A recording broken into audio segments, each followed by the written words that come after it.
Bonjour à vous les amis, ici Jonathan Demier, j'espère que vous allez bien, j'espère que vous êtes en pleine forme. On se retrouve aujourd'hui en direct dans la tournée Sparte pour une nouvelle interview avec un champion, avec un ancien footballeur professionnel.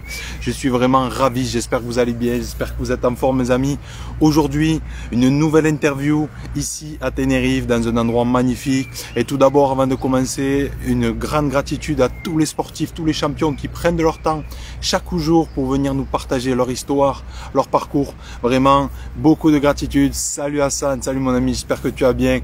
Avec Hassan hier, une interview extraordinaire et que vous pouvez retrouver. J'espère que tu vas bien. Aujourd'hui les amis, on va être en direct avec un ancien footballeur professionnel, avec Barclay qui va nous rejoindre. Donc je suis vraiment ravi. Barclay qui est aussi entrepreneur, qui fait plein de choses, qui est aussi producteur. Il va nous parler un petit peu de sa carrière, mais aussi qu'est-ce qu'il fait aujourd'hui. Donc je suis ravi. Donc Barclay, si tu rejoins le live maintenant, tu peux demander à envoyer une invitation juste en bas. Sinon, je vais voir si je peux t'inviter. Alors, je sais qu'il est en train de se mettre en place. Alors, pour voir si je peux t'envoyer l'invitation.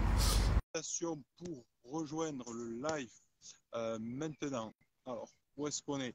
Salut les amis qui se connectent, qui nous rejoignent maintenant. Quelle heure il est là? Il est un peu plus de midi en France, 11 heures à Tenerife. J'espère en tout cas que vous êtes en pleine forme. Alors, est-ce qu'on est good? Alors, est-ce qu'on est good? Est-ce qu'on est good?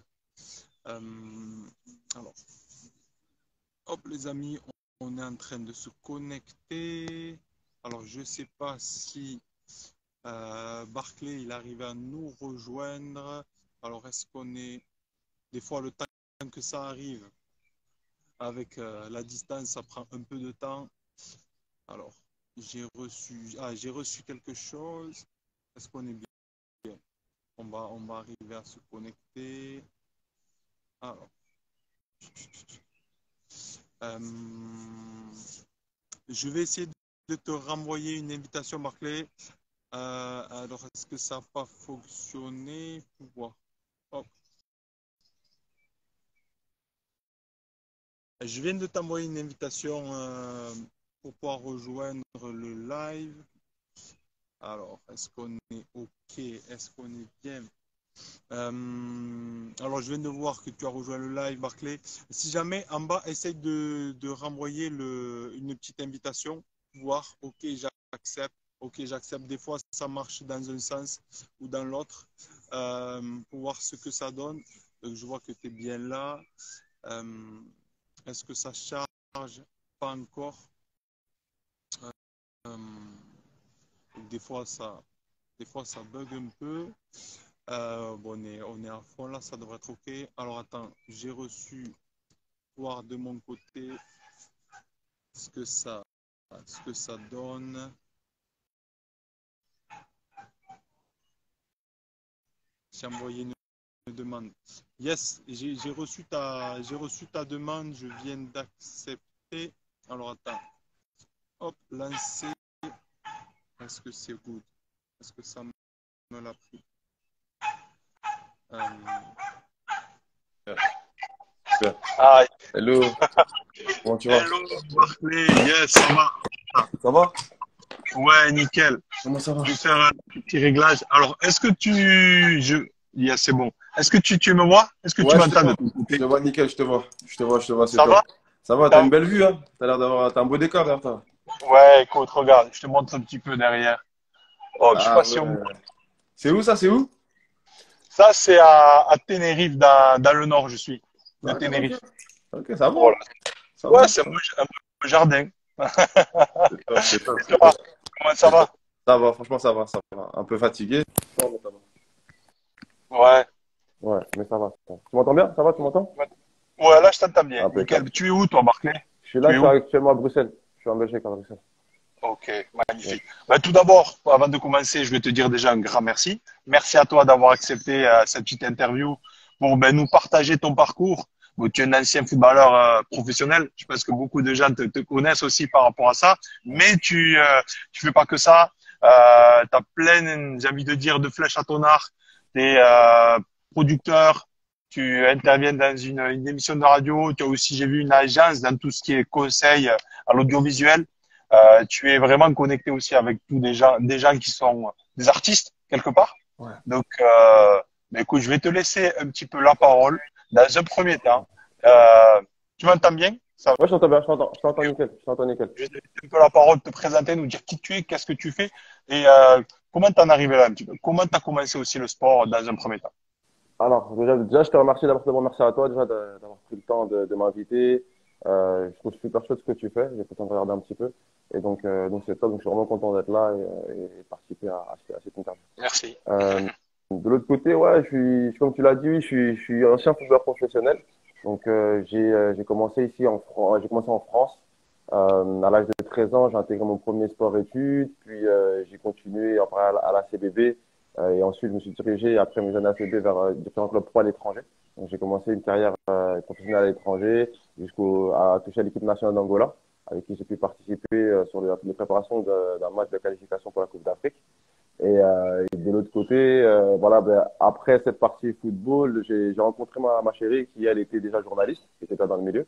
Et du coup, elle m'a fait confiance et je l'ai accompagnée. Donc, c'est pour ça, on n'est pas dans le conseil à la production, mais on produit réellement. On crée du contenu, on produit des contenus qu'on peut vendre à différentes chaînes de télévision en Belgique ou ailleurs. Donc, je l'accompagne dans sa carrière. Et donc, je suis un peu, si tu veux, son manager. On est coproducteur sur des formats qu'on a pu vendre à des médias comme la RTBF, BX1 ou d'autres ici. Donc voilà, et à côté de ça, on produit des artistes, donc on a de l'accompagnement d'artistes, chanteurs, rappeurs ou autres, on peut faire The Voice, etc. Donc on est vraiment dans le management, enfin, on a vraiment un label où on produit, on manage et on accompagne. Enfin, on produit, on manage et on édite, pardon. Et après, des petits jeunes qu'on peut accompagner, des jeunes sportifs, des jeunes footballeurs.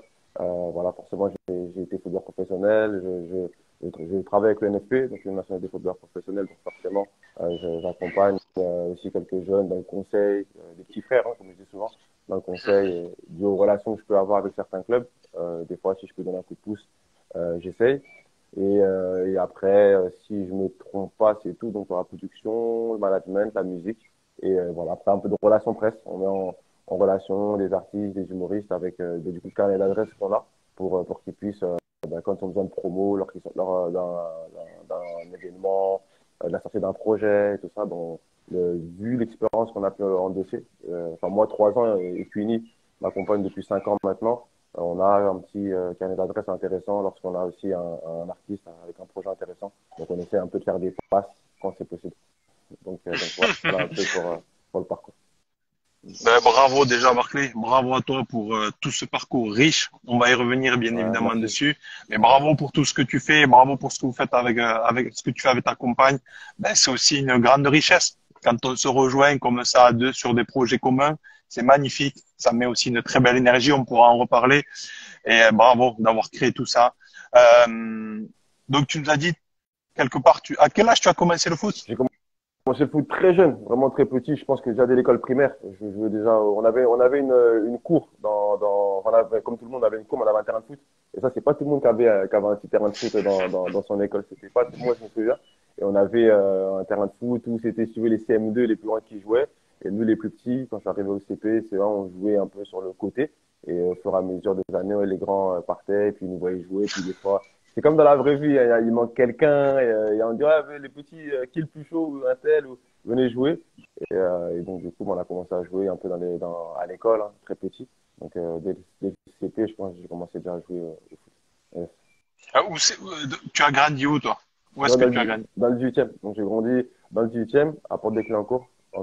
Et après, sur une période de ma vie dans 93 à Saint-Ouen, un peu plus tard. Mais j'ai toujours été entre le 18e et le 93, donc Saint-Ouen. Mais j'ai surtout grandi à Port-des-Cléancourt, dans le 18e. Yes. Excellent. Donc, tu commences un petit peu à jouer au foot avec les copains, j'ai envie de dire. Voilà, c'est le truc facile, on va dire, le ballon rond. Ouais, Et comment ça va se passer pour toi? Parce qu'entre jouer un peu au foot et devenir déjà professionnel, il y a un immense gap. Comment ça va se passer petit à petit? Est-ce que tu vois que déjà jeune, tu as des qualités comme ça, un peu innées? Est-ce que tu t'inspires? Comment ça se passe? bah, ça va, ça se passe bien. Franchement, dans mon quartier, comme je dis, à l'école, on commençait à jouer au foot à l'école. Et en fait, on faisait que ça. Donc, on jouait que Big Up Brice, Big Up Sakila, Big Up tous ceux qui sont là. D'ailleurs, c'est vrai que quand je regarde en live, j'aime pas que les gens ils disaient comment, enfin, ils me voient. Bref, Big Up à tout le monde. Ça me fait super plaisir de vos messages. Et donc, du coup, oui, donc je commence dans les cours de l'école. Après l'école, j'ai fait jouer au foot au stade à côté. Mais j'avais pas de club, tu vois. J'avais pas de club à l'époque. Donc, mais les CM2, tu vois, ils venaient à l'école avec leurs survêtements. Ils jouaient à l'Olympique Montmartre, un club à côté. Ils venaient en survêt et tout. Ils étaient trop stylés, tu vois. Ils disaient, oh, les gars, comment vous faites pour avoir les survêts et tout ça? Je me rappelle, à l'époque, c'était Elfried, enfin, Big Up, si j'écoute, Elfried, etc. Ils étaient Mohamed et tout ça. Donc, ils avaient une belle équipe. Et, et au final, du coup, ouais, donc là, je leur demande à la fin de l'année comment est-ce que je peux intégrer le club. On me dit il y a un tournoi qui est ouvert. Je fais ce tournoi-là qui a été parrainé par Peter Luxin et Ablaye Baldé, deux anciens footballeurs qui venaient aussi du quartier. Du coup, là, ma première année, sans licence, etc., je fais le tournoi, ça se passe super bien. Il y a un pro de tir au penalty, je le remporte. Première année, dans mon quartier, je remporte le coup. Tout le monde me soulève, me porte et tout.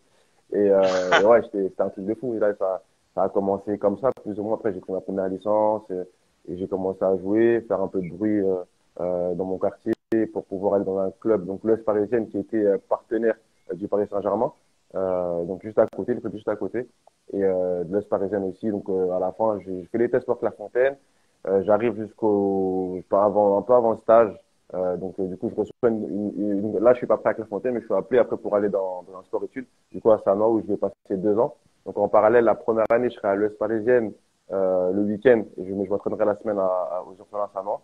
Et la deuxième année, du coup, en fin de bilan deuxième année, le coach moi, j'étais en PH à cette époque-là.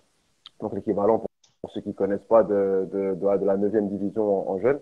Enfin, ouais, en jeune, je me trompe pas, hein, ouais. Et on arrive du coup à la fin de l'année, le coach il me dit ah, il faut que tu aies trouvé les 14 fédéraux. Et donc je dis ah ouais, je suis en SPH, faut que je trouve les 14 fédéraux, ça peut être évident.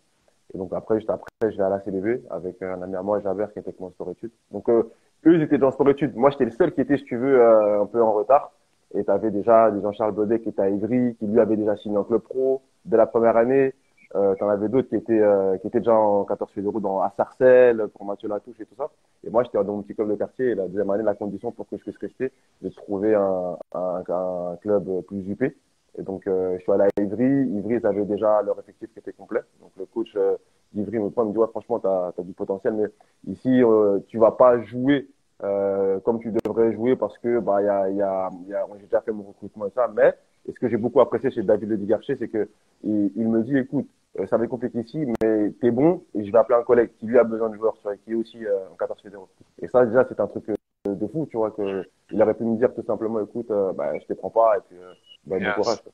Et là, à ce moment-là, il prend son téléphone, il appelle la CBB et il leur dit, ouais, j'ai un petit ici qui est bon, donc moi, j'ai déjà ce qu'il me faut en attaque pour pas faire de doublons. C'est un petit qui doit jouer régulièrement donc je vous l'envoie.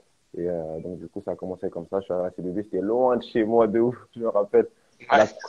La première année, comme j'étais au sportif, je faisais que le week-end. Et donc ouais, je suis arrivé à la CBB, incroyable. C'est un club incroyable. J'arrive 14 fédéraux, on commence à faire les déplacements, le PSG, Boulogne-sur-Mer et tout ça. Donc les premiers clubs pro Mais aussi. tu as quel âge? Pardon, excuse-moi, J'ai je trouve. 30 Mais ans. à ce 30 moment-là, Ah, oui, mais à ce moment-là, quand ça se passe, ça pour toi, pour un petit peu pour tous les jeunes aussi qui vont écouter maintenant ou peut-être en replay, pour pouvoir aussi s'imaginer, vers quel âge ça commence à se développer pour toi? ah, Vraiment, parce que là, ça commence bah, pour toi à devenir plus sérieux, à avoir des opportunités. Vers Bah, quel âge ça se passe? à partir de 13 ans, je quitte le quartier à partir de 13 ans. Ça veut dire à partir de 13 ans, je suis déjà plus chez moi et je dors déjà au sport études. Je suis moins souvent au quartier, je rentrais que le week-end, donc je commence à moins jouer. Mais mes amis sont toujours là, quand je rentre, je suis toujours content. Mais c'est vrai qu'à ce moment-là, avec les entraînements et les matchs, ça veut dire que j'étais la semaine au sport études.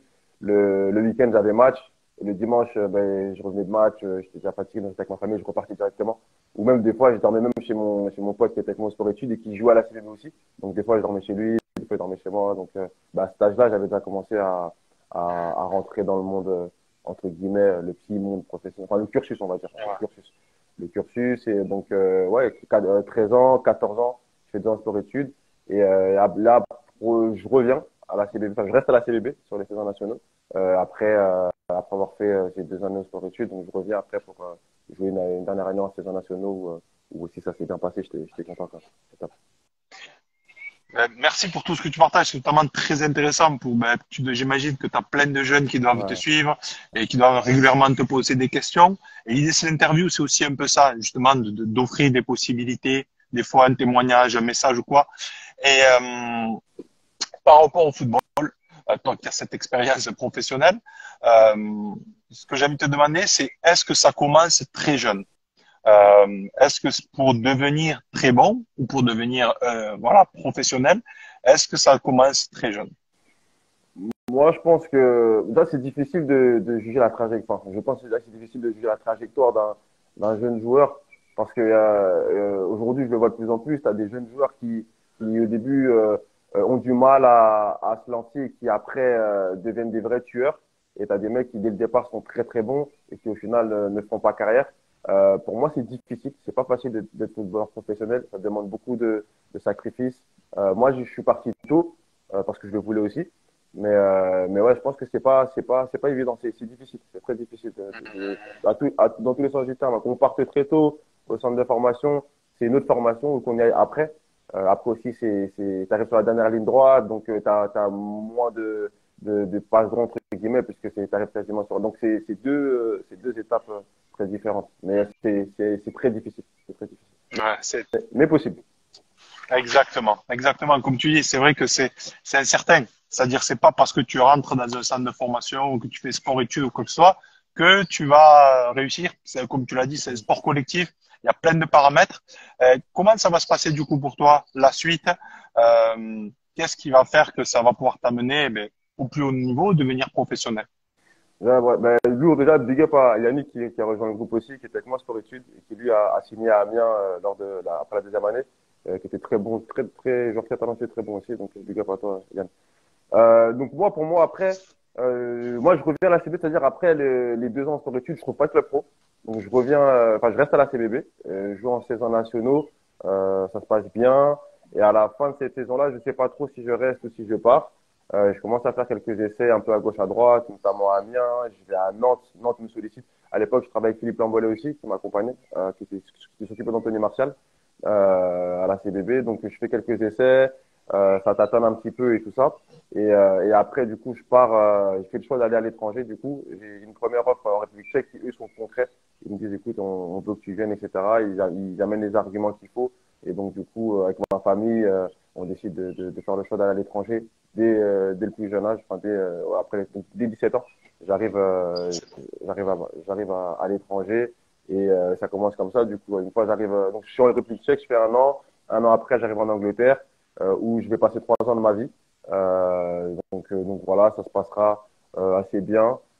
Juste après ces 3 ans-là, du coup, je rebondis en Lituanie, non, en Suède, pardon, si j'arrive, je me trompe pas, j'arrive en Suède enfin Lituanie, pardon, Lituanie, Suède. Et donc après voilà, en fait j'ai toujours persévéré, si tu veux, je me suis toujours battu. J'ai à un moment donné où pour moi j'ai pris un cursus différent de celui des autres, donc je suis sorti du cursus classique entre guillemets, celui du centre de formation, etc. Et je suis parti très tôt à l'étranger et je me suis confronté à d'autres réalités. J'ai eu la chance aussi de pouvoir côtoyer, enfin, et d'étoffer mon CV au fur et à mesure, ça veut dire toucher l'équipe et de devenir de plus en plus crédible en touchant l'équipe nationale, en jouant dans des clubs pro où j'étais à l'étranger, ce sont en D2 pour la plupart. Et donc, à partir de là, du coup, je vais avancer et puis je vais à chaque fois communiquer aussi là où j'aurais été très bon, ça aurait été sur la communication, ça veut dire à travers mes réseaux sociaux. Là, quand j'étais dans un club avec des structures, parce que les clubs à l'étranger aussi ont des structures hyper intéressantes pour les clubs en tout cas que moi j'ai fait. Et je mettais en avant du coup mon quotidien. Je travaillais beaucoup. Moi, je suis quelqu'un qui est arrivé sur le tard, donc je devais travailler plus que les autres. Donc, et c'est ça que je faisais. Donc, je travaillais beaucoup et je mettais en avant le travail que je faisais. Donc, ça veut dire du travail beaucoup individuel, à la salle, au sport. Et j'ai instauré, si tu veux, un peu un lifestyle, un peu comme un influenceur, sans vraiment être influenceur par ce que je dis, mais vraiment par ce que je faisais. Donc, de m'entraîner à côté, mes voyages, mes visites dans les clubs pro, mes signatures et tout ça. Donc, je mettais vraiment ça en avant et j'avais plusieurs jeunes qui me demandaient comment je faisais, etc. Et donc, je commençais un peu à conseiller. Mais là où moi, j'étais très bon, c'était dans ma communication. Ça m'a beaucoup aidé. C'est très riche ce que tu fais, bravo à toi. Vraiment un parcours incroyable. Et j'aime beaucoup parce que moi, j'ai joué au rugby en France, mais aussi en Australie, un peu à l'étranger. Et c'est vrai que, comme tu le dis, c'est vrai, il y a pas de chemin prédéfini. Et on ne sait pas ce qui nous attend. Et on est tous différents. Mais comme tu as très bien dit, c'est possible. Parfois, il faut se créer les Exactement. opportunités. Il faut se bouger. Il faut, si à un moment donné c'est bloqué ou si tu le sens plus, ça ne veut pas dire que c'est fini. Ça veut dire peut-être que c'est à toi d'accepter d'aller ailleurs comme tu l'as fait toi aussi et comme tu l'as montré, comme tu le partages. C'est ça aussi. C'est parfois, on se dit, oui, mais c'est l'entraîneur, il me fait pas ci, il me fait pas jouer. Non, et, alors oui, peut-être que ça passe pas, mais ça veut pas dire que c'est terminé. Tant que toi, tu décides que c'est pas terminé, c'est encore possible. Exactement, exactement. Ça veut dire que c'est vrai que moi, je suis une pro sur le tard. Si je ne me trompe pas, je suis une pro je suis une pro mon premier contrat pro à 22 ou à 23 ans en Suède, tu vois. Donc, je suis dans le cursus, mais je signe pas ce contrat pro, tu vois. Et donc, je me dis pareil, je lâche pas, je vais arriver, je regarde ce qui se fait. Si tu veux, c'est comme si j'avais un peu étudié la chose, tu vois, pour me dire, ouais, pour pouvoir y arriver, qu'est-ce qu'il faut? Parce qu'à un moment donné, j'ai vu que c'était plus qu'une question de niveau. On arrivait à un moment donné, c'était plus que du niveau. Il fallait un peu plus, soit avoir des bonnes relations. Moi, c'est vrai que mes parents étaient proches de moi, mais dans le football, ils s'y connaissaient pas vraiment. Donc, ils pouvaient pas avoir cette influence que d'autres parents ont, des fois envers les dirigeants, envers des directeurs sportifs ou des coachs. Moi, j'ai eu de la chance, par exemple, d'avoir j'ai un cordonnier qui m'a recruté à Orléans. D'ailleurs, ouais, j'aime pas parler d'Orléans, mais qui m'a fait confiance sans personne, tu vois. Sans, c'était une des, enfin, t'as pas besoin sans, il m'a regardé jouer, il a aimé ce que j'ai fait, il m'a dit, OK, ben, on y va. Et malheureusement, en France, j'avais été, j'ai fait beaucoup d'essais, mais c'était beaucoup politique. J'ai l'impression que si tu n'étais pas entouré de la bonne personne, si tu veux, ou du bon contact, c'était oui, il est bon, mais ben voilà, après on prenait peut-être quelqu'un d'autre parce qu'il avait le bon contact, ou il était du bon agent, ou tu vois, c'était plus vraiment qu'une question de politique. Alors qu'à l'étranger, bah, enfin, ils ont un besoin. Et nous, on vient de France, on est, enfin, pour la France en tout cas pour ma part, et on sait qu'on est connu aussi pour être de bons footballeurs, avoir de bonnes formations. Et quand tu arrives dans des pays étrangers, tu apportes une plus-value. Et quand tu apportes cette plus-value-là, d'ailleurs, tu as mon coach, Lucien Kapushin, qui nous rejoint, qui m'a recruté en Slovénie, en D2. Et donc, tu apportes une réelle plus-value. Et là, du coup, il y a un besoin qui se crée. Et donc, on le prend pour ses qualités. Et donc, ouais, vraiment, j'ai dû regorger d'efforts et dire, ouais, même si il y a des moments où ça a été dur, j'ai douté, j'en ai même pleuré à certains moments. Mais ouais, j'ai jamais lâché. Et à la fin, ça a payé. Je suis vraiment content de ce que j'ai fait, ce que j'ai pu faire. Aujourd'hui, je suis aussi fier d'avoir la confiance de mes pères. Hein. Pour moi, le DNFP, c'est mes pères aussi. Donc, je suis vraiment reconnaissant et ce qui me permet aujourd'hui d'être épanoui, de pouvoir aussi d'avoir pu investir parce que j'ai pu mettre de côté et investir du coup sur les projets de Cuny qui m'ont tout de suite parlé. Enfin, avec elle, hein, puisqu'elle était déjà bien lancée, encore une fois, elle était déjà bien lancée, elle faisait déjà très bien ce qu'elle faisait. Et ensemble, on a co-investi sur ces projets. Et c'était un pari sur lequel on a cru aussi et ça a marché. Enfin, jusqu'à présent, en tout cas, ça marche et on croise les doigts pour que ça aille le plus loin possible. Magnifique, Barclay. Parcours de combattant, Combattant. mais c'est ça qu'on aime. Que, comme tu l'as très bien dit, oui, alors des fois, certaines personnes, ou même nous, dans la vie, on peut avoir des passes droits, parce que si, parce que ça, c'est OK, c'est la réalité. Et cette frustration-là dont tu parles, j'ai connu ça aussi quelque part, se dire, ouais, moi même peut-être je peux être meilleur quelque part, et pourquoi je suis pas mis là en avant? Mais c'est la réalité. Et comme tu as très bien dit, tôt ou tard, ta valeur, elle va être vue, elle va être reconnue. Et petite question par rapport à ça, justement, dans ce parcours de sportif, des gens qui jouent 10 ans, 15 ans, 20 ans, il y a toujours des hauts débats, que tu sois champion du monde ou pas, il y a toujours des hauts débats.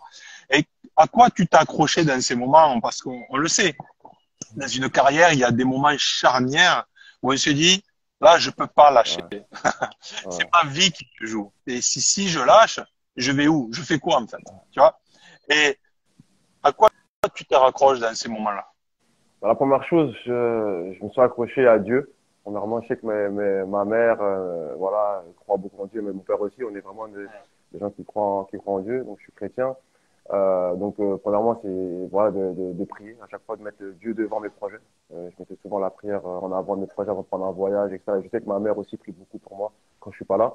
Et après, je sais qu'à chaque fois que je travaillais, que je me donnais les moyens, c'était difficile, mais il se passait à chaque fois quelque chose au moment où je m'y attendais pas, tu vois.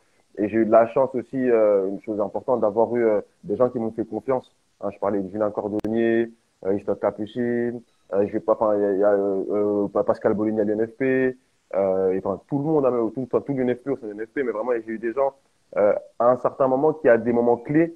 J'ai rencontré des gens humains, des gens sincères qui n'étaient pas là spécialement pour le business ou autre. Alors tout le monde n'est pas comme ça. Alors des moments aussi où je me suis chié, hein, sur des essais où j'ai pas été bon aussi. Ça c'est une chose. J'ai eu un David Recorbec qui m'a accompagné. Donc et bon, je vais pas faire de jaloux parce qu'après je vais oublier des gens, on va me dire truc, mais en tout cas j'ai eu la chance aussi, voilà, d'avoir eu la confiance des gens du football qui ne sont pas, qui sont sains, tu vois, qui sont vraiment sains. Ils m'ont fait confiance et après c'était le mental, tu vois, vraiment le mental. Ça veut dire avant Dieu le mental, ça veut dire pour persévérer. Quand on me disait que c'était pas bon, que ça allait pas, je persévérais. Je me dis, ok, pour toi c'est pas bon, qu'est-ce qui va pas, qu'est-ce qui te plaît pas? Ouais, ça va pas, ça va pas, ça. Ok, vas-y. Je rentrais et j'ai eu la chance aussi d'avoir beaucoup d'amis avec qui j'ai grandi, on avait une génération vraiment saine, enfin de beaucoup de talent. On était proches. Donc j'ai beaucoup d'amis qui après eux ont intégré aussi d'autres, qui ont fait un cursus professionnel. Je pense à Kevin Malcuit, Julien Janvier, Macan Traoré, Zakaria Diallo, enfin d'autres footballeurs professionnels qui eux aussi sont restés très terre à terre et qui m'ont permis, si tu veux, en parallèle de pouvoir suivre un peu ce qu'il fallait et comme les méthodes de travail, voir comment ça se passait dans d'autres clubs pro pour pouvoir m'adapter et comprendre les codes en fait. Ce qui m'aura permis après de revenir en France et de signer à l'US Orléans. Mais il fallait comprendre certaines choses que j'avais pas encore assimilées. J'étais encore un talent un peu brut, je pense, et donc j'ai dû au sein de j'observais beaucoup en fait, si tu veux. J'observais beaucoup mes amis qui étaient dans différents clubs, qui étaient dans différentes étapes de leur carrière aussi. Et à ce moment-là, ouais, j'ai beaucoup observé et j'ai essayé de reprendre des choses. Et après, ouais, ça a été vraiment la confiance. Que je peux pas dire que oui, je me suis fait tout seul sur le plan mental, etc. Mais à un moment donné, aussi, j'ai eu la confiance des directeurs sportifs, des dirigeants, des gens qui nous ont dit, écoute, bon, on le fait, qui prennent le pari. Tu vois, donc ça a été important aussi d'avoir. Mais je pense aussi que le fait aussi d'être, de communiquer, de montrer, ça veut dire que les gens, en général, les recruteurs ne peuvent pas se dépasser tout le temps, ne peuvent pas te voir tout le temps, mais le fait de communiquer et de montrer une régularité, ça veut dire que les gens ne sont pas avec toi, mais ils voient qui tu es. C'est-à-dire, on voit un peu ce que tu montres, ton hygiène de vie, tes entraînements, les gens vont regarder, ils me disent, mais c'est un truc de fou, gros, tu t'arrêtes jamais, tu t'entraînes tout le temps, c'est tout le temps, tu vois. Je disais, bon, ben, je vais faire un truc pour que les gens me voient, pour que les gens puissent me voir. Donc, ça veut dire, je peux pas, tout le monde ne peut pas se déplacer, et surtout à l'époque, il y avait pas forcément les réseaux sociaux, donc les recruteurs ne se dépassaient pas forcément en truc. Mais j'ai dit, ok, je vais faire en sorte qu'on me voit, donc ça veut dire, après, quand j'avais un match, ben, je faisais en sorte que mon match soit filmé, j'ai découpé mes montages, je mettais des vidéos, puis j'envoyais mes vidéos au club, à l'étranger, LinkedIn, Instagram, tu vois, je me suis vraiment battu. Et puis j'essayais d'être régulier dans mes stories. Donc, comme on dit, les stories, c'est une histoire que tu racontes. Et je racontais, ben, la réalité. Tous les jours, j'allais à l'entraînement. Tous les jours, quand j'avais des soins, je me montrais mes soins. Et puis, après, les partenariats sont arrivés et tout. Mais je montrais, enfin, j'avais des partenaires, les gens, enfin, des partenaires. J'avais des gens du football aussi qui étaient là, qui suivaient. Et puis, sans savoir, c'est ces gens-là aussi qui regardaient, qui disaient, ouais, regardez ce qu'il fait, ah, c'est un fou, il s'entraîne comme un pro, il fait ci, il fait ça, là, là, là. D'autres qui disaient qu'ils se la racontent, d'autres, c'est cela. Et au final, c'est eux qui m'ont aidé. Tout le monde m'a aidé, en fait. Concernant, en mettant de bons ou de mauvais commentaires, ils m'ont aidé. Puisqu'au final, quand je voyais quelqu'un, ils disaient, ah ouais, toi, je te connais, toi, oui, toi, tu me dis quelque chose et tout ça. Au final, on me connaissait. Et ça m'a aidé, ouais. Ça m'a aidé. Pour moi, la communication, m'avait aussi beaucoup aidé. Donc, il y a plein de facteurs différents. J'ai pas la recette magique, Magnifique. mais plein de Yes. facteurs. Yes. Et ce que tu partages, c'est très, très riche, Barclay, parce que aujourd'hui, cette notion-là, elle est indispensable. Quelque part, quand personne ne te connaît, et c'est vrai que quand on est jeune, on est un peu ignorant, on est un peu bisounours, on se dit que seulement le talent va fonctionner. Alors, il y en a, ça peut, hein, ça peut. Mais généralement, quand tu pars de rien, quand quelque part tu n'es rien, tu as tout à créer. C'est-à-dire, si personne te connaît, tu dois faire en sorte de te faire connaître à ta juste valeur. Et un peu comme les boxeurs quelque part, qui souffrent souvent de ce manque de visibilité, alors qu'ils sont extraordinaires. Et c'est pour ça aussi que j'aime échanger avec eux, parce qu'il y a toujours une force incroyable et un potentiel ouf dans ce qu'ils font. Mais voilà, tout ce que tu partages, c'est très riche, notamment pour les plus jeunes, pour leur partager ça, cette idée que aujourd'hui peut-être t'es rien, t'habites n'importe où, peut-être t'as pas grand-chose, mais si tu y crois, si tu peux le faire. Et aujourd'hui, on a les outils, on a les possibilités. C'est vrai que comme tu dis, tu as fait des matchs, tu as fait des bonnes saisons, il y a des vidéos, envoie-le à d'autres clubs, où que ce soit. Ça ouvre des possibilités. Et je voulais rebondir voilà, dans ça, dans ce que tu as partagé. Pourquoi? Parce que quelque part, on peut se dire, et certainement on a dû te le dire, toi, t'es un battant, tu lâches pas, tu lâches rien, t'es toujours là à montrer. Pourquoi pour toi c'était si important de quelque part de réussir? Ouais, bah, c'est une bonne question. Franchement, ouais, et c'est ça aussi, des fois, les gens me considèrent Big Up Mila, Big Up, le SLVC officiel, le Bangs. Ouais, donc, pourquoi c'était important de réussir? Parce que quelque part, franchement, moi, pour moi, j'avais pas le choix. Je me suis dit, enfin, on a toujours le choix. Après, attention pour les plus jeunes, parce que souvent on dit on n'a pas le choix, etc. On a toujours le choix. Ça, c'est une certitude. Mais pour moi, c'était j'avais cette mentalité-là de réussir ou mourir, hein. Je suis fort dans mes mots, mais c'était réussir ou mourir parce que je partais d'un quartier où bah, je partais là, je me sentais bien, j'aimais le foot, je partais de loin.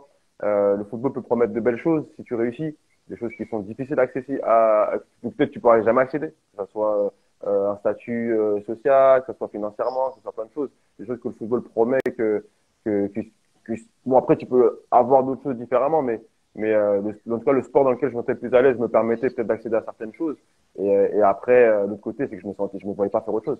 Tu vois, vraiment, je me voyais pas faire autre chose. Et une fois que je me suis embourbé dans le truc, ça veut dire que tu arrives à un certain que tu commences à goûter au sport, comme tu dis, à 13 ans, sport-études. Tu as des potes à toi qui partent en centre de formation, d'autres qui vont au truc. Toi, tu es là, tu fais le sport-études, donc aussi de chez toi, on te regarde.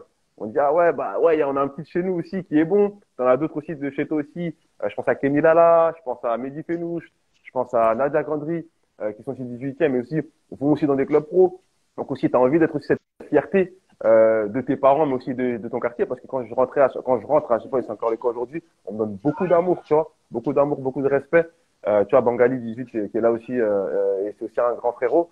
Tu vois, donc ouais, j'avais cette mentalité-là de terminer parce que, mais avant toute chose pour moi, j'avais envie de réussir pour moi. C'est vrai que mes parents, souvent les gens disent ouais pour mes parents, etc. Moi, c'était pour moi parce que c'était un truc qui était important pour moi. C'était tout, c'est tout. Quand le football, c'est tout pour moi. Et avant le but lucratif et tout ça, c'était une fierté, c'était un objectif que je m'étais dit. Et, euh, et j'avais dit, ouais, je vais pas lâcher, je vais réussir. Et quand moi je dis que je fais quelque chose, sauf si le docteur a dit que je vais aller au bout des choses. Et ça, c'était mon idée. Et j'avais dit que j'irais au bout. Mon objectif, c'était de devenir footballeur professionnel. J'ai dépassé. Je suis en équipe nationale. Tu vois, là où personne s'y attendait, même moi, tu vois ce que je veux dire. Mais j'ai dit que j'allais le faire et je l'ai fait. Donc c'était une détermination. J'étais déterminé et ça n'a pas changé. Ça changera pas, tu vois. Mais parce que ouais, pour moi, c'était comme je dis, réussir ou mourir. C'était ça la mentalité. Vraiment. Incroyable. Ton histoire me parle beaucoup, beaucoup, beaucoup, énormément. Merci, Jonathan. Et notamment dans cette décision que tu as prise envers toi-même. Pareil, à 12 ans, j'ai pris une décision un peu similaire, réussir ou mourir quelque part. Et c'est vrai que souvent après, on va voir le processus des gens, ce qu'ils vont faire, les entraînements. On peut suivre les années, on peut voir les médailles aussi, entre guillemets, les victoires, les contrats. Mais on oublie que il y a eu quelque chose qui s'est passé. On oublie que la personne, à un moment donné, dans son coin, en silence, peut-être dans un moment très difficile, elle a pris une décision forte envers elle-même. Et c'est ça qui a construit tout le reste. C'est ça qui a révélé la personne. C'est qu'une vraie décision, on en a parlé hier encore, mais avec Hassan, une vraie décision, c'est quand il n'y a pas de marche arrière. Comme tu l'as très bien dit, c'est on arrive au point avec soi-même où c'est réussir ou réussir. Il n'y a pas d'autre option. On est prêt à mourir, tu vois. Et ça fait plaisir. J'aime entendre des personnes aussi comme toi du foot parce qu'on peut se dire, ouais, le foot, finalement, c'est malheureux, c'est pas un truc de combat. Mais le combat, il n'est pas que là, en fait. Le combat, c'est dans tout le processus, dans la vie, tu vois, de tous les jours. Tout ce que ça t'a demandé en termes d'effort, tu vois, en termes de rebondissement. C'est ça, en fait, ce message qui est fort. Donc, c'est vrai, pour rebondir là-dessus, c'est vrai, bon, j'extrapole, là, quand je dis réussir ou mourir, il y en a qui ont arrêté, hein, et puis, tu vois, moi, je disais, parce que c'est vrai que ça arrive un moment où tu te bats, il y a aussi tes parents qui sont là, qui disent, ouais, mais l'école, là, tu vas à l'étranger, c'est difficile, c'est loin, c'est truc, etc., etc. Moi, je suis le premier en plus de ma mère, tu vois. Et au final, ouais, c'était cette décision que j'avais, et de me dire, écoute, j'ai salut François, salut la boss aussi, elle est là, j'ai vu. Donc, ouais, c'était une idée de rien lâcher, tu vois. Donc, d'aller au bout, et ouais, donc c'était, je pense que c'était quelque chose qui était. Mais après, ouais, on a toujours, comme je disais, on a le choix. Par contre, voilà, qu'est-ce qui m'a aussi motivé? Il y a des moments aussi où ça a motivé. C'était des fois aussi, des moments, des fois, les rejets des gens, les critiques ou les moqueries des gens, même des fois de tes propres parents, tes propres tiens qui disaient, ouais, bah, faut faire autre chose. Parce que nous, dans la culture de chez nous, c'est plus l'école. Les parents ont peur. Pour eux, le sport, la musique et tout ça, c'est pas quelque chose de palpable. C'est pas quelque chose de réaliste. Tu vois ce que je veux dire? C'est quelque chose qui fonctionne, mais on l'a jamais vu. Tu vois, donc, c'est quelque chose qui est, et donc, et c'est ça qui m'a un peu poussé. C'est les gens qui croyaient pas en moi, les critiques à certains moments. Moi, j'étais paradoxal. Ma mère croyait en moi, parce que je sais qu'au fond d'elle, elle croyait en moi, mais quelque part aussi, elle avait peur, je pense, tu vois. Donc, elle me disait, prends quelque chose de sûr, tu vois. Et donc, mais c'est des discours des fois que tu veux pas entendre. Tu dis, vous me faites pas confiance. Moi, j'y crois, je vais le faire. Et à côté aussi, faut pas se leurrer. Je dis pas qu'il faut s'entêter en se disant, ouais, voilà, et si tu dis que tu veux faire du foot, bah, fais du foot et que quoi qu'il arrive, tu réussiras. Non, moi, à côté, j'ai eu des prémices, j'ai eu des signaux, j'ai été contacté par des clubs professionnels, je peux dire le FC Nantes, par Philippe Casagrande à l'époque. Donc, c'est-à-dire que tu sens qu'il y a quelque chose. C'est ça surtout qui me frustrait. C'est que je sentais qu'il y avait quelque chose, j'étais bon sur le terrain, enfin, les gens qui je peux jouer pour me le dire. Donc, et c'est toutes ces choses-là, c'est-à-dire que des fois, tu arrives à la limite de la chose et ça se passe pas. Donc, tu dis, je suis pas, tu vois, c'est ça en fait, je suis pas loin. Si vraiment j'étais loin et que tu te, enfin, de toute façon, quand tu joues au foot ou autre, ou du rugby, ou tu fais quelque chose dans la vie, tu sais si t'es bon ou t'es pas bon au fond de toi. Au fond de toi, tu sais que mon match, il est foiré, tu vois. Même si on te dit pas, mon match est foiré, ou ce que je fais, je suis pas bon dans ça. C'est pas mon truc. Et là, faut aussi être lucide, de savoir se dire, ouais, bah écoute, si c'était le cas, j'aurais fait autre chose. Je me serais planté dans le football. Mais les gens que j'ai rencontrés, les gens avec qui je jouais, tout ce que j'ai pu toucher de près, c'était toujours pas loin. Tu vois, c'était merci Banks. C'était pas loin, c'était toujours. Et donc c'est ça qui me motivait aussi. C'est-à-dire que j'avais les critiques des gens, le soutien de personnes, et moi, ma vision personnelle où je me disais, putain, c'est un truc de fou. Je fais débat en fait. Donc ça veut dire qu'il y a un truc, tu vois. Et donc je me battais pour aller chercher. C'est ça vraiment que je disais. Donc voilà. Après c'est ça. Il faut aussi être lucide. Je pense qu'il faut aussi savoir être lucide pour aussi se dire. Et à un moment donné, c'est ça. Je me suis tellement battu aussi qu'à un moment donné, je suis arrivé à 30 ans aussi. Après avoir fait tout ce que j'ai fait, là, j'ai tout juste 30 ans. Les gens des fois comprennent pas. Ouais, pourquoi t'as arrêté? Comment tu t'es arrêté? Et je suis content, je suis heureux. Tu vois, j'ai vécu beaucoup de belles choses dans le football et on me le rend bien. J'ai Diabaté, mon frère aussi, toi, ça fait partie des mecs qui dit qu'il a une carrière incroyable, mais qui lui m'a ouvert ses portes, tu vois. Et bien, il m'a dit viens et il m'a montré des choses. Il a une expérience incroyable dans le monde du football. Donc ça, c'est toutes ces choses-là. C'est quand tu parles avec des gens qui ont une carrière, etc., et qui te font confiance, quand ils t'ont vu jouer, ils disent, mais c'est un truc, tu vois, il y a un truc qui va pas, tu vois. Donc, c'est ça qui te pousse à dire, écoute, après, il faut aussi être lucide, parce qu'il y a beaucoup de gens aussi qui disent des conneries, ouais, non, t'inquiète, c'est bien ce que tu fais, mais tu vois, je reviens beaucoup sur la lucidité et dire, ouais, ok, soit je suis bon, soit je suis pas bon. Donc, à partir de là, moi, dès que j'ai ressenti personnellement que j'étais capable, que j'étais bon, etc., j'ai dit, bah, let's go, tu vois. Et après, peu importe si, ma famille, mes amis, mes proches. Si c'est avec vous, c'est fait. Ça, sinon, ça sera sans vous et je le ferai à l'étranger ou ailleurs. Mais je vivrai de ma passion et je le ferai, quoi. Donc, ouais, Ah, voilà. bah, c'est riche. Bravo à toi, bravo à toi. Et c'est vrai que tu es revenu sur ça, mais cette décision et cet état d'esprit à avoir quelque part à toute épreuve. Parce que c'est vrai, quoi que tu sois, quoi que tu fasses, que ce soit dans le sport ou si les gens ne comprennent pas trop le sport, ou même dans l'entrepreneuriat, j'imagine que ça t'est arrivé aussi. Pourquoi tu vas mettre tant d'argent? Pourquoi tu vas faire un livre? Pourquoi tu vas faire ci? Pourquoi? Ouais, les gens ne vont pas comprendre. Tu es rentré où? Dans une sec, tu as Ouais, laissé. Non, mais, et c'est vrai qu'il y aura toujours des gens à l'extérieur pour nous démolir. c'est ouf. C'est là aussi que l'on voit si on est prêt ou pas. La vie nous teste sans arrêt. À quel point tu le veux, à quel point tu veux y aller. Mais comme tu l'as très bien dit aussi, d'avoir un entourage quelque part, pas n'importe quel entourage. C'est bien d'avoir des critiques un peu, mais un entourage qui nous permet de nous construire, de nous développer, des gens qui comprennent. Ça, c'est aussi fondamental pour pouvoir progresser comme tu l'as partagé. Petite question que j'ai envie de te poser. À quel moment tu t'es dit, Barclay, où tu as ressenti, où tu t'es dit, ça y est, maintenant, ça y est, c'est vraiment une victoire pour moi. Je suis arrivé à un point où je voulais aller. Est-ce que tu t'en souviens? Ben, en vrai, je me souviens de plusieurs étapes, tu vois, ben, déjà le premier contrat pro, où je me dis, putain, ça y est, tu vois, je l'ai signé tard. Mais parce que je le dis, hein, je me tape depuis que j'ai plus ou moins, je me tape depuis que j'ai 13 ans, tu vois. Et le contrat, il arrive 10 ans après. 23 ans, en Suède, Super Cup, je suis content, avec mon agent du moment aussi. Et donc déjà, je suis content. Et après, même l'équipe nationale, Et puis même sur la suite, après, à chaque fois, à chaque fois, tu sais, comme on dit, l'appétit vient en mangeant après, tu vois. Donc au final, tu te dis, ouais, putain, c'est un truc de fou, et puis quelque chose d'autre t'arrive, et puis des fois, tu as une autre difficulté, tu as un autre problème, etc., etc. Donc tu te réadaptes, mais ouais, quand j'étais, non, j'étais souvent, moi, je me contente de ce que j'ai, tu vois. J'arrive à bonifier, à avoir le bon côté des choses. C'est ça qui est dans mon mental, c'est ce que je me dis. Je me dis, ouais, j'arrive à bonifier cette chose-là. J'ai un truc les gens, des fois, c'est un petit truc, mais j'arrive à voir, si tu vas me projeter, et à voir ce que je peux faire avec ce petit truc-là. Tu vois, quand je vais à l'étranger, je me dis, en allant là-bas, je sais que ça peut me permettre de revenir à un moment donné. Je suis revenu en France, à l'US Orléans qui monte en Ligue 2. J'étais avec la réserve, mais j'étais arrivé dans un club professionnel, tu vois, donc j'avais réussi. C'est là aussi je me dis, ah ouais, putain, je l'ai fait. Tu vois, je suis à Orléans, à une heure de chez moi, dans un club professionnel.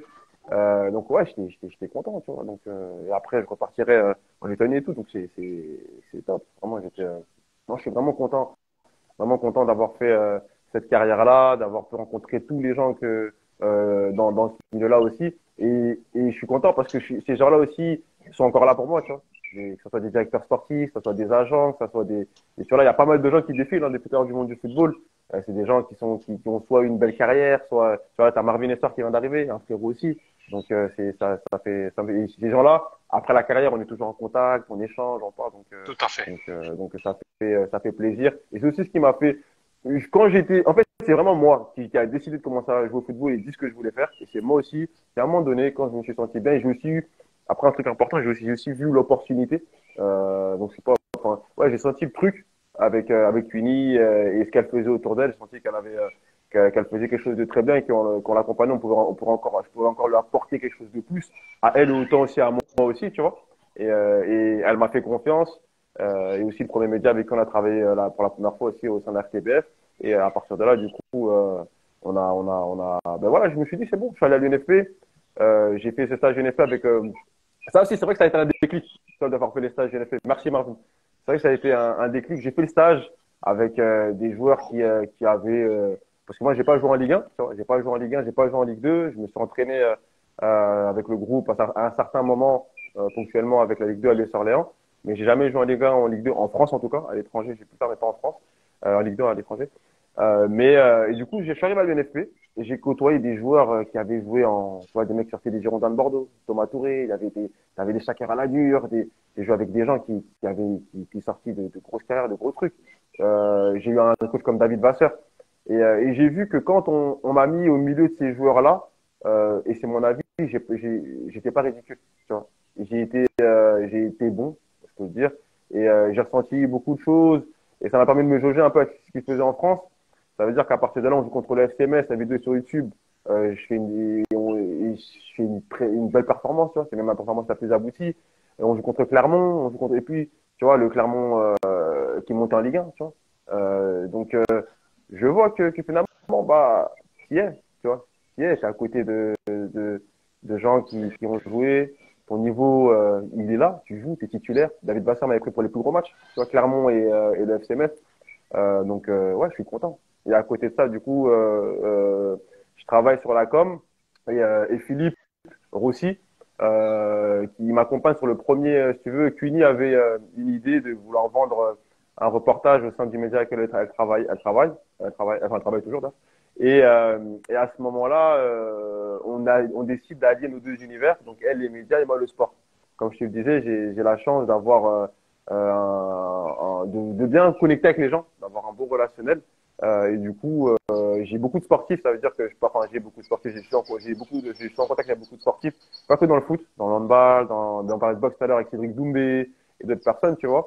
Rugby aussi, Hassan Kolingar, j'ai pu côtoyer beaucoup de monde. On a décidé d'allier ça, on fait une première capsule ensemble, qu'on coproduit ensemble, qu'on cofinance ensemble et qu'on vend à la RTBF et qui est acheté. Et à ce moment-là, je vois le truc tourner et je sens que ce que tu unis fait est fort, il y a un gros univers, il y a un beau potentiel.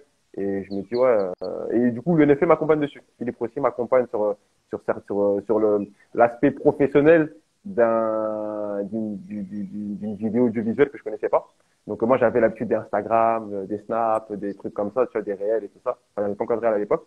Et donc, avec Cuny avait toute le monde hein, des médias, mais on était en indé. Ça veut dire on devait vendre un produit clé sur porte, tu vois. Donc, on pouvait pas bénéficier, si tu veux, de l'expérience, bien qu'ils l'ont fait après, ils nous ont aidés à peaufiner certaines choses, mais on devait se débrouiller tout seul. Donc, on devait vendre une réalisation tout seul. Hello Sylvie. On devait, tu vois ce que je veux dire? Ça veut dire, on ne devait pas montrer, on devait garder la face, quoi. Mais j'avais la chance que Cuny avait toute cette expérience-là. Donc c'est vrai qu'elle m'a beaucoup vu. Après, on s'est aussi aidé des gens qui de Philippe, qui m'a accompagné sur ce premier projet-là. Il a dit ah ouais, attends, il a kiffé ce qu'on faisait et puis ils m'ont appelé sur le stage. Et après, du coup, j'avance avec eux sur différentes missions, donc le stage, le PQ. Donc aussi d'ailleurs, je remercie le NFP pour la confiance qui m'octroie au quotidien. Très très riche, très très riche. Et justement, marqué par rapport à ça, cette transition que tu as fait, j'ai envie de dire, un peu dans le monde professionnel de l'entrepreneuriat, tu étais encore joueur, c'est quelque chose que tu as fait en même temps ou après? Ouais, j'ai commencé à le faire lors de mes derniers contrats, mon dernier contrat en Autriche quand j'étais à Vienne. Et c'est là où tu sais, c'était fou, le club nous payait en cash. Ça veut dire je me retrouve avec du cash. Et au début, on faisait les magasins et tout ça, tout ça.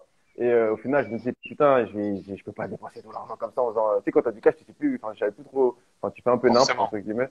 Et après, du coup, tu sais, t'as souvent ma mère qui me disait souvent ouais.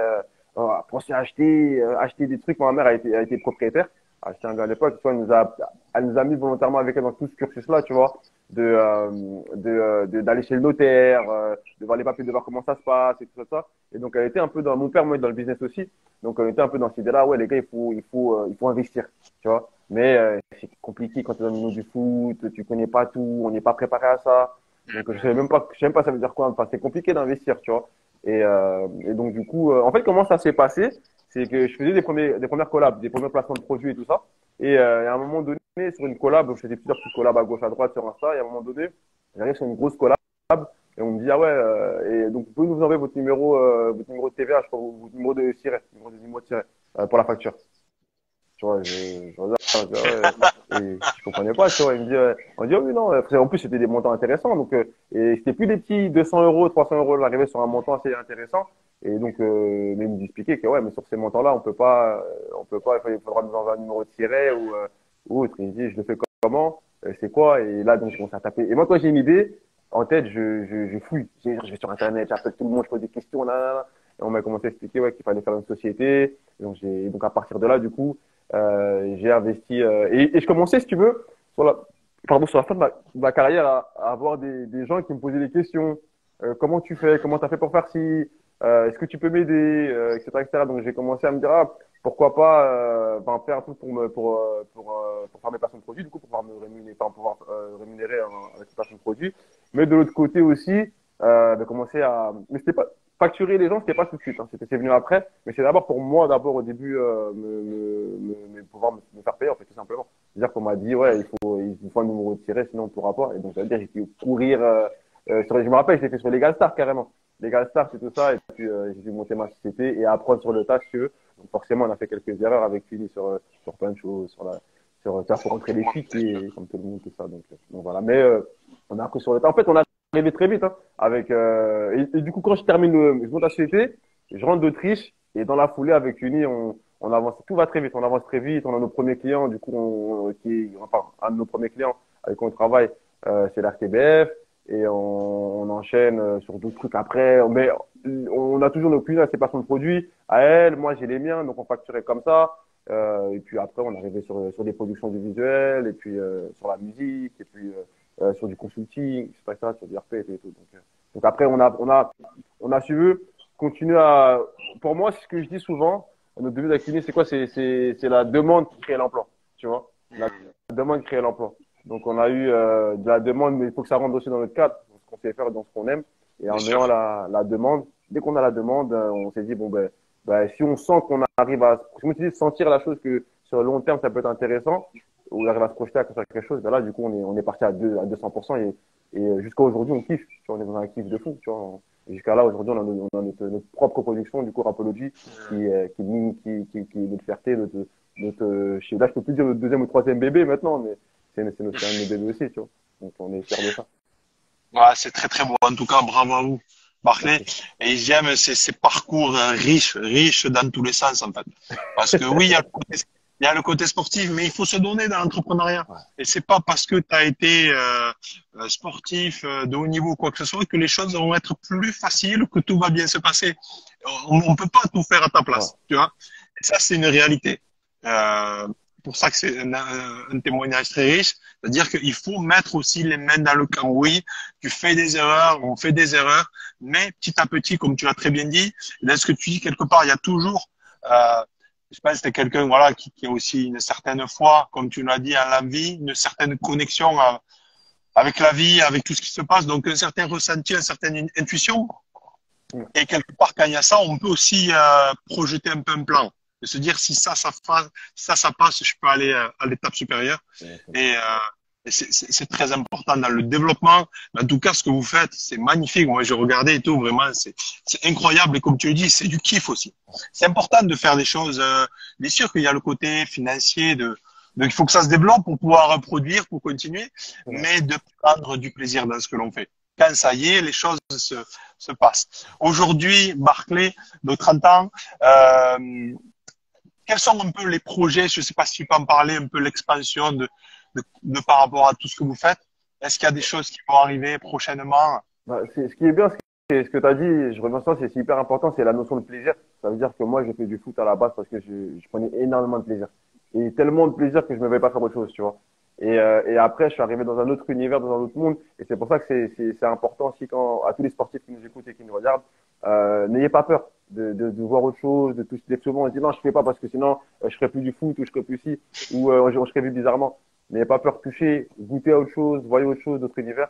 Et moi, j'ai pu voir l'univers du coup des médias, avec une de la prod, etc. Et maintenant de la musique aussi. Et ouais, j'ai commencé à par prendre du plaisir. Et c'est ça qui nous a, parce que bah, j'étais avec ma chérie. Et après, bah, c'était pas ça, de l'accompagner, de négocier ses contrats, parce que je pense que j'ai toujours été un businessman au fond de l'âme, et de l'avoir progressé aussi. Alors encore une fois, bien elle est encore à un niveau, c'est une journaliste qui, pour moi, c'est mon avis, qui a un niveau incroyable, tu vois. Donc sur ça, j'ai rien eu à faire, mais d'apporter les tips qu'on peut avoir dans le monde du sport, tu vois, et tout ça, de lui donner quelques clés, quelques tips. Mais sinon, de voir, tu sais, quand tu travailles avec quelqu'un qui est aussi talentueux, qui a quelque chose qui peut, tu vois, tu as un leader quelque part, un leader, tu sais, t'as toujours un leader technique, voilà, et un leader qui a la parole, qui soit, souvent le capitaine de vestiaire, ça va être souvent, c'est pas toujours le leader technique, tu vois. Donc elle, pour moi, c'est quand même un leader technique qui, de par son talent et par son travail, arrive à attirer enfin, elle arrive à embarquer des gens avec elle. Tu vois, aujourd'hui, on parlait de projet, on a Rapology. Rapology est construit autour d'elle, tu vois. C'est elle, l'artiste principal et nous autour. C'est ça mon rôle aujourd'hui. Aujourd'hui, mon rôle, c'est en tant que producteur de faire en sorte que tout, que ce soit que sur nous les autres artistes avec qui on travaille, de faire en sorte que tout autour d'eux soit bien, qu'ils puissent être bien dans la tête, qu'ils puissent avoir, si elle a une idée de dire, écoute, j'ai ça, j'aimerais. Elle a beaucoup d'idées, hein, au quotidien, elle en a plein, donc c'est beaucoup, mais de pouvoir savoir quelle est la bonne et pouvoir la réaliser rapidement, pas trop cher et que ça marche, tu vois. Et c'est ça, c'est mon rôle, de pouvoir voir, de dire, ok, elle a cette idée-là, ok, faire ci, faire ça, la mettre en avant à travers la communication, donc elle fait des choses. Donc c'est ça aussi, il faut aussi faire des choses, tu vois. Comme je disais, moi quand je jouais, je prenais mes vidéos, je les mettais sur les réseaux sociaux, je les envoyais, ça me constituait un petit CV. Pareil pour elle, dès qu'elle faisait ça, des choses, elle passe sur un plateau TV, ben je lui demandais à filmer, à avoir les rushs de Bien sûr. l'émission pour les reposter sur les réseaux sociaux, etc., etc. Donc chacun a son taf à un niveau et après sur ce qui arrive après, bah il y a le stage UNFP qui va arriver, donc prochainement le stage qui devrait voir les jours prochainement et la compétition va bientôt commencer. Mais, le stage là où je pense que vous me retrouvez dessus sur le stage NFP. Rapology du coup qui continue. On aura de beaux invités qui vont continuer à arriver. On sera sur les festivals ici. Donc je serai avec Pini aussi sur différents festivals avec un beau média. Je ne pourrais pas dire le nom tout de suite encore, mais on va être avec un beau média et on fera pas mal de festivals du coup avec Rapology et avec ce nouveau média là aussi. Donc on sera sur les festivals comme les Ardentes, Dour. En tout cas, la liste c'est ça un peu Ardentes, Dour, Tomorrowland, tout ça, donc des gros festivals où DMP Agency sera présente. On a après pas mal il y a des artistes qui ont reçu des belles propositions récemment. Pour pas me faire embrouiller par Cuny, je vais pas trop en parler, mais il y a de belles choses qui sont à venir. Bon, encore une fois, qui sont allés travailler, hein, il va falloir aller travailler dessus, aller chercher. Mais il y a de beaux projets qui arrivent, autant pour les artistes dans la musique, autant sur nos productions à nous qu'on produit, et autant pour moi aussi avec le NFP. Donc c'est vrai que Ben pas gentil, c'est un ensemble de personnes, c'est une famille. Et on est, donc tu vois, il y a moi qui fais mes trucs avec les NFP ou autre chose, il y a Fini qui fait ses trucs avec les médias, de par elle-même, et certains moments où moi je coproduis et je manage, et puis on a les artistes qui chantent, etc. Donc on accompagne aussi là-dessus, et puis donc voilà quoi, il y a toutes ces petites choses, donc restez branchés parce qu'il y a du lourd qui va arriver. Voilà. Ah, bravo à vous, c'est magnifique. Moi, j'aime ces noyaux comme ça d'énergie. Et encore une fois, c'est vrai que on a grandi quand même, tu le disais, toi, 12, 13 ans, les copains de banlieue et tout.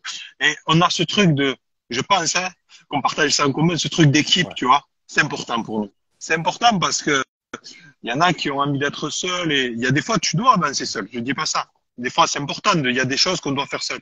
Mais ce truc de famille, un peu d'équipe où on partage des valeurs, c'est tellement enrichissant, tellement riche, une énergie. On a ce besoin-là c'est important. d'être ensemble. Ça amène un plaisir extraordinaire et souvent des résultats aussi. Ben on le sait, ce que c'est que l'énergie du groupe. Et c'est vrai qu'aussi le partager aux gens qui ne connaissent pas, comme peut-être les artistes ou quoi que tu accompagnes, ça fait la différence de sentir qu'on est vraiment bien entouré avec une bienveillance. Ça, c'est juste exceptionnel. Donc, bravo à vous pour tout ce que vous faites, vraiment. C'est top, c'est top. Mais tu vois, mais encore merci, hein. Franchement, merci encore, même encore merci pour l'invitation. Ça en dit long sur ce que tu penses aussi. Mais après, ouais, c'est vraiment ça, c'est vraiment, comme tu dis, se sentir bien.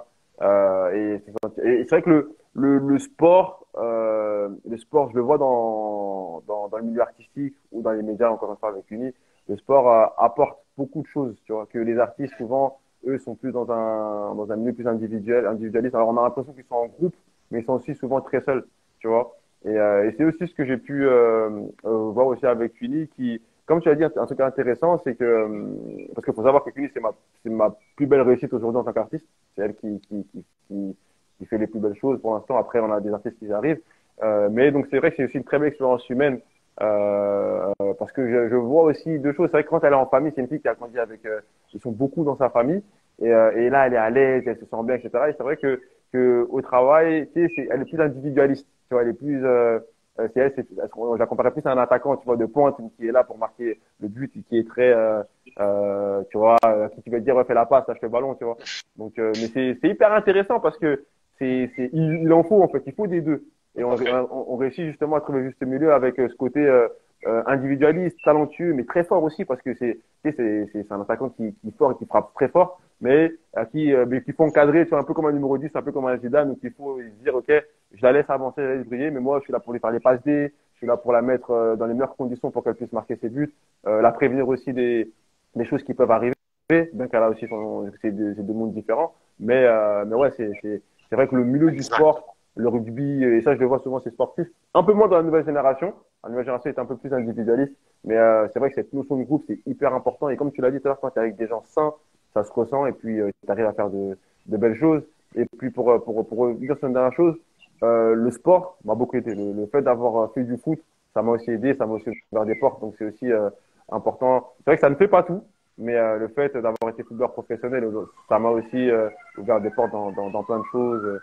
Et voilà quoi. Donc après, on t'octroie une certaine confiance, mais après, ça à toi aussi d'en faire quelque chose de bien. Tu vois. Donc on m'a fait confiance encore une fois avec Uni et les partenaires ou les médias avec qui on travaille, hein, le NFP, la RTBF ou autres, BX1, etc. Ils nous ont fait confiance et jusqu'aujourd'hui, toi, j'ai pas peur de le dire, je le dis là carrément, ils nous font confiance et je pense qu'aujourd'hui, la confiance, on fait le nécessaire au maximum pour être professionnel et le leur rendre et du coup, ce qui te permet aussi sur le long terme de dire ok, le footeux aussi, toi, il est là aussi, mais voilà, mais on commence à avoir le producteur, tu vois, et le chef d'entreprise, mais voilà, donc toute expérience est bonne à prendre. Tout ce que tu as fait, il faut le garder. Il faut pas avoir peur de communiquer. Mais il faut faire aussi attention à comment tu communiques. Et après, une fois que tu es au travail, il faut se donner à 100% pour pas avoir de regrets, faire les choses bien, respecter les gens, faire les choses droit. Et puis après, il n'y a pas de raison. Hein. Il n'y a pas de raison normalement. Merci Barclay pour ton partage très très riche, très très riche et il va rester enregistré sur Instagram, sur YouTube aussi. Je diffuserai ton message, ton histoire qui est exceptionnelle. Et ce que j'aime, c'est aussi quelque part, bien qu'on est en évolution et que 30 ans et qu'on est jeune, qu'on a toute une évolution, mais quelque part cette création, ta création, comme tu l'as dit, elle vient depuis tout le début. C'est ça qui est important de voir et de comprendre en fait. Comme tu l'as très bien dit. Et c'est Steve Jobs qui disait ça aussi que voilà, il savait pas qu'un jour faire un cours de calligraphie, ça lui permettrait de créer toutes les écritures qu'il y a aujourd'hui disponibles. Mais encore une fois, tout arrive, tout est parfait. Et quand on s'écoute à un moment donné, il y a une cumule qui se crée, qui fait le résultat. Qui fait le résultat. Je suis vraiment d'accord avec toi sur ça. Donc vraiment, ouais. Et puis, ouais, je pense que c'est toutes ces choses-là que tu vois hein, par le passé. Il y a plein de choses qu'aujourd'hui, avec le recul, tu vois, même à l'école. Des fois, à l'école, tu disais, putain, ce cours-là, il me faisait chier. Mais tu dis, putain, ce cours-là, il m'aurait bien servi au final. Il y a des choses que tu as appris dans un club, dans un métier, enfin, dans un club dans un club ou dans un sport. Et qui après, finalement, tu sens que ce que tu avais appris avec ce coach-là à ce moment-là, eh ben, il te sert dans une autre étape. Enfin, comme tu dis, tout, vraiment tout. Salut Bico, j'espère que tu vas bien. Et tout vraiment fait ouais, enfin, tout est important. Vraiment de rien négliger. Mais honte de rien, mais des fois, frérot, j'ai travaillé à une époque pendant un mois, j'avais travaillé dans une période de prestation, j'avais travaillé sur Leclerc pendant un mois. Et c'est cette période-là où vraiment je réalise que il faut que je retourne jouer au foot pour de vrai parce que c'était chaud, tu vois. Tu vois, tout est bon à prendre et à partir, Exactement. tu vois. Donc, vraiment, ouais, c'est fort. Mais merci Barclay encore. Pour terminer avec ça, c'est vrai, mais le sport, c'est bien si on réussit, si on va au plus haut niveau. Et il faut avoir des objectifs qui sont alignés avec nous. Si on a envie d'être champion du monde, si comme toi on a envie d'être professionnel, il faut aller au maximum. Et la vie nous guidera, nous portera et on saura quelque part quand est le bon moment de prendre des décisions. Mais au-delà de ça, même s'il peut y avoir des cassures, des ruptures et qu'on passe à autre chose, c'est tout ce que ça nous a apporté, appris en tant que personne. C'est ça la vraie construction. Et parce que le sport, c'est aussi impitoyable. C'est la plus grande école de la vie. Et parce que, comme tu le dis, demain, tu peux avoir 1 million, 10 millions, ou tu peux avoir un artiste qui, on en voit beaucoup, ouais, c'est des choses qu'on, forcément, les gens ne parlent pas, mais c'est la réalité. Tu connais un succès que tu n'es pas préparé, tu n'as pas été construit. Ce succès, il va te détruire, tu vois. Et c'est ça, finalement. Oui, avoir des gens qui ont du potentiel et tout ça, mais pouvoir vraiment les accompagner, c'est pas que le côté sportif ou que le côté médias, radio, etc. et tout. C'est vraiment la personne, en fait. Et ce que j'ai compris, c'est ce que vous essayez d'apporter. Et je trouve ça vraiment très beau parce que, voilà, c'est, la construction, elle est là, elle est là, en fait. Si tu veux bâtir un building sur du sable ou des fondations qui ne sont pas bonnes, si tu es pas prêt, la chute, elle va te détruire. Et pour s'en remettre, c'est beaucoup plus dur. Beaucoup plus dur. Donc, bravo à toi. Non, merci. Merci beaucoup. Franchement, merci. En effet, c'est vrai que moi, comme je l'ai dit tout à l'heure, tout à l'heure, on a vu Kevin Malcu qui est passé, on a vu LeBron qui est là. J'ai eu la chance de pouvoir, comme tu dis, j'ai beaucoup observé. J'étais souvent au second plan, moi, et j'ai beaucoup observé. Et donc, tu vois un peu comment les gens progressent. J'ai pu voir de près comment est-ce qu'ils avancent, les difficultés qu'ils peuvent rencontrer. Donc, t'apprends, t'es aussi sur l'humain. Moi, j'ai beaucoup grandi avec ma famille. Avec des filles, des garçons, des sœurs, des frères, des cousins, cousines.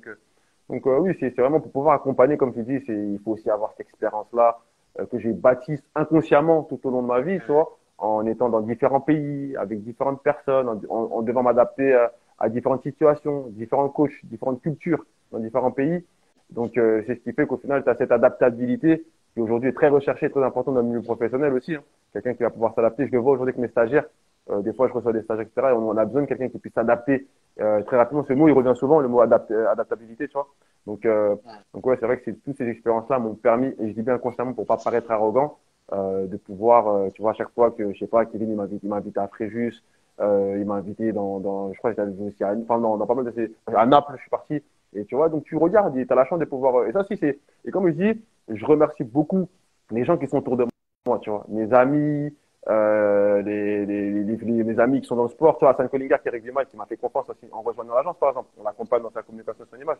Hassan Kollingar, il joue au Racing. C'est un joueur, il a été champion du monde avec les jeunes et tout ça. Mais tu vois, et je remercie ces gens-là pour leur confiance, tu vois. Donc, et ils sont là, tu vois, ça me permet moi aussi de regarder, de voir. Et j'ai vraiment eu beaucoup de gens qui m'ont fait confiance. Et ça aussi, je sais que c'est quelque chose. Alors après, derrière, il faut travailler, mais je sais qu'on m'a fait confiance aussi, tu vois, qu'on m'a ouvert des portes, où j'ai dû aussi pousser certaines portes pour avoir aussi, pour pouvoir voir et faire ce que j'avais à faire aussi. Parce que tout le monde n'est pas gentil, il fait pas de cadeaux, mais à des moments où ben, je remercie aussi les gens qui nous ont fait confiance. Hein. Donc, je rencontre encore une fois Cuny et tous mes amis, tous les dirigeants de club, tous les journalistes, tout le monde. Toi, d'ailleurs, même toi, je te remercie d'ailleurs aussi, tu vois, parce que Merci, c'est un très grand plaisir. Donc, un très grand plaisir. Donc voilà, quoi. C'est un peu ça. Ce que tu dis, c'est ça, parce que quelque part dans sa vie, on peut se dire être dans des périodes où on ne fait que donner. Et ça peut être vrai. Et on ne voit pas les mains tendues qu'il y a autour de nous. Et moi, de ma vie, je vois ça un peu, tu vois, des fois comme des rencontres divines. Et t'en parlais un petit peu dans le sens de, j'étais là, et ben, hop, ce gars, cet entraîneur, il a appelé pour moi, il a fait ça. Et ces petits moments-là, finalement, qui peuvent paraître incognito, c'est ce qui nous a construit au plus profond de nous. Et ça, c'est magnifique. C'est beau. C'est important de redonner aussi. Pour moi, faire ces interviews, c'est un peu une des façons aussi de redonner justement parce qu'un mot, une rencontre, une phrase, ça peut tout changer pour quelqu'un. On ne sait pas en fait. Et voilà. Barclay, je vais te laisser le petit mot de la fin pour cette interview. J'aime bien demander aux gens que j'ai si tu pouvais laisser une phrase ou une idée dans ce monde où quelque part on mettrait ton nom, ton prénom. Qu'est-ce que tu aimerais laisser quelque part? Si je devais laisser quelque part, là, j'ai pas d'idée là qui me va tout de suite. Si je devais laisser, quoi est-ce que je devrais laisser? Genre, un mot, une phrase ou quelque chose ou... Ouais, ça peut être une phrase, ça peut être quelque chose qui est fort pour toi, peut-être qui t'a aidé, qui te porte, qui t'a construit. T'aimerais laisser peut-être aux enfants de ce monde. Ouais, la phrase que je peux, c'est une phrase d'un de mes cousins que j'aime bien, tu vois, il y avait deux phrases. Il y a une phrase de mon cousin que j'aime bien, qui est que j'ai repris aussi, mais donc, bah, elle lui appartient à lui. Mais c'est si tu dors, tu seras pas ballon d'or. Donc, c'était une phrase qui m'a choqué et j'ai pris une punchline. J'ai dit, oh putain, c'est une phrase de fou et je l'ai kiffé. Et après, ma phrase à moi que je mettais souvent, c'était, Dieu merci tous les jours. Ça, c'était vraiment ma phrase. Parce que, tout ce que je vis et que j'ai vécu, c'est beau et que je peux que dire merci. Je peux que remercier Dieu parce que ça a été difficile. Hein. Je peux te promettre que j'ai vécu des moments difficiles, loin des uns et des autres, dans différents pays, etc., dans différentes cultures. Mais à chaque fois, ça s'est bien passé. À chaque fois, j'ai pu en tirer quelque chose d'une certaine façon. Et donc ma phrase, ouais, c'était ça, même sur les réseaux sociaux ou autre, c'était Dieu merci tous les jours. Donc vraiment, Dieu merci tous les jours. C'est ça la phrase que je laisse, qui m'appartient en tout cas, c'est ça que je laisse. Donc voilà. Merci à toi, Barclay. Un grand mot, champion.